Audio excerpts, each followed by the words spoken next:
Picture this. It's 1849, and thousands of Americans are rushing westward, abandoning everything for a chance to strike gold. Fast forward to today, and when a drone strike hits an oil facility in the Middle East, the entire global economy holds its breath. Something fundamental shifted in human history. The metal that kings wore and kingdoms killed for became second place to a thick, black liquid that was once considered worthless. This is the story of how oil dethroned gold as the world's most powerful commodity. Welcome to Forgotten Finance, where lost money lessons come back to life. For most of human civilization, gold was the ultimate symbol of wealth and power. Egyptian pharaohs were buried in it. The Roman Empire ran on it. Spanish conquistadors crossed oceans and destroyed entire civilizations searching for it. Gold had everything. It was rare, beautiful, didn't rust, and everyone agreed it was valuable. But here's what gold couldn't do. It couldn't power a factory, it couldn't move an army across Europe, and it definitely couldn't fly you from New York to Los Angeles. The transformation didn't happen overnight. In the mid-1800s, if you told someone that the oily sludge bubbling up from the ground would one day be more valuable than gold, they'd think you were insane. Early American settlers actually complained when oil seeped into their water wells, ruining the taste. Some Native American tribes used it for waterproofing and medicine, but nobody saw it as treasure. It was an annoying problem, not a solution. Then came August 27, 1859. A former railroad conductor named Edwin Drake struck oil in Titusville, Pennsylvania, drilling just 69 feet down. Drake's well produced about 25 barrels a day, which doesn't sound like much, but it changed everything. Within 2 years, oil production in Pennsylvania alone exceeded 2 million barrels annually. The race was on, and America was leading it. But oil still wasn't competing with gold. Not yet. It took 3 revolutions to make that happen: transportation, electricity, and war. Let's start with transportation. In the early 1900s, Henry Ford's Model T put America on wheels. The car wasn't just a luxury for the rich anymore, it was affordable transportation for the middle class. But cars needed fuel, and gasoline, once a throwaway byproduct of kerosene production, suddenly became liquid gold. By 1920, there were over 8 million cars on American roads.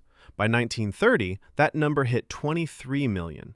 Each one needed gas. Then electricity transformed modern life. Power plants needed fuel, and oil was more efficient than coal for many applications. Factories, homes, and entire cities began running on petroleum products. The substance that people once cursed for ruining their water was now lighting up Times Square and powering the machinery of American industry. But the real turning point was war. World War I proved that modern warfare ran on oil. British Foreign Secretary Lord Curzon famously said the Allied forces floated to victory on a wave of oil. Tanks, planes, trucks, and ships all needed petroleum. The side with more oil had a crushing advantage. Germany's lack of oil access strangled its military capabilities. This lesson wasn't lost on anyone. Control the oil, and you could control the outcome of global conflicts. World War II drove this point home even harder. Germany's entire strategy in North Africa and Russia was partly about securing oil fields. Japan attacked Pearl Harbor largely because America had cut off its oil supply. The United States, sitting on massive domestic reserves and controlling global supply lines, had an insurmountable advantage. American oil production peaked at over 6 million barrels per day during the war, dwarfing everyone else. After the war, something remarkable happened. America's suburbs exploded. The interstate highway system, launched in 1956, created over 46,000 miles of roads. The American lifestyle became fundamentally dependent on cheap, abundant oil. You needed it to get to work, to heat your home, to power the factories that made everything you bought. Meanwhile, gold sat in vaults, pretty, stable, but inert. The 1970s revealed oil's true power in a way that shocked America. In October 1973, Arab members of OPEC declared an oil embargo against nations supporting Israel in the Yom Kippur War. The United States was the primary target. Oil prices quadrupled almost overnight. Gas stations ran dry. Americans waited in lines for hours, sometimes fighting over fuel. The stock market crashed. Inflation exploded. The entire economy convulsed. Think about that for a moment.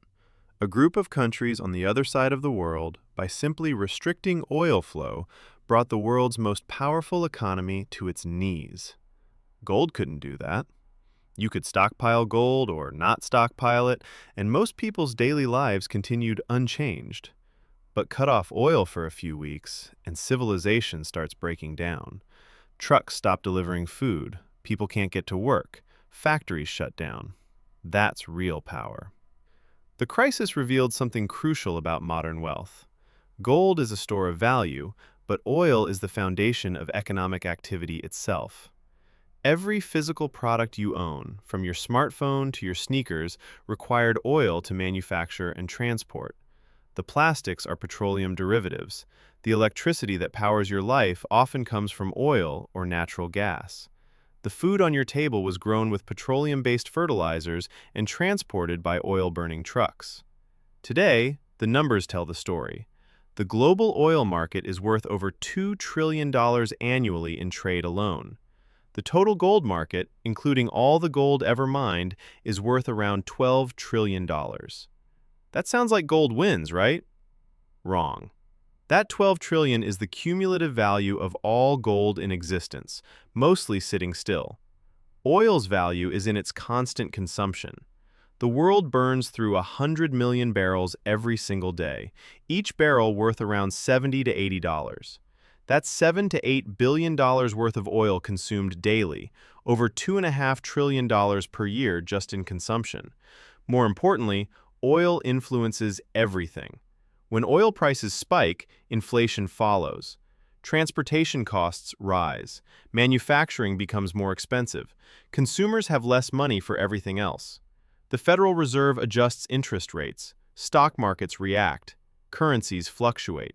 Political tensions escalate. Gold prices might move based on fear or inflation, but oil prices move the entire economic machine. The geopolitical angle seals the argument. America's entire Middle East policy for the past 70 years has revolved around oil. We've fought wars, supported regimes, and reshaped international alliances over it. The petrodollar system, established in the 1970s, requires oil purchases to be denominated in US dollars, giving America enormous global financial leverage. No similar system exists for gold. Here's the irony that completes this story. As we move toward renewable energy and electric vehicles, we're not returning to gold. We're moving toward lithium, cobalt, and rare earth elements. The lesson stands. The most powerful commodity isn't the prettiest or most historically prestigious. It's whatever makes modern civilization actually function. For the past century, that's been oil. Gold can sit in a vault for 1,000 years unchanged. Oil powers the world that builds the vault, transports the gold, and guards it. That's the difference between symbolic value and actual power.